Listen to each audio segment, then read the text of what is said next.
Hello po, Herman Buelbapoli. Top 5 na pagkain na nakakataas ng kolesterol.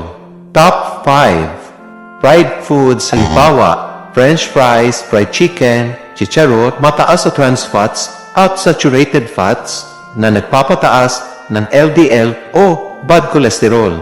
Top 4 processed meats, halimbawa, hotdog, bacon, tocino, mataas sa cholesterol at preservatives na hindi maganda sa puso.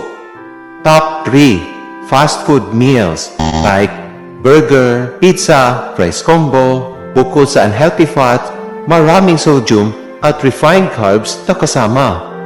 Top 2 full fat dairy products, halimbawa, cheese, whole milk, ice cream, may saturated fats na nakakataas ng cholesterol kung sobra-sobra.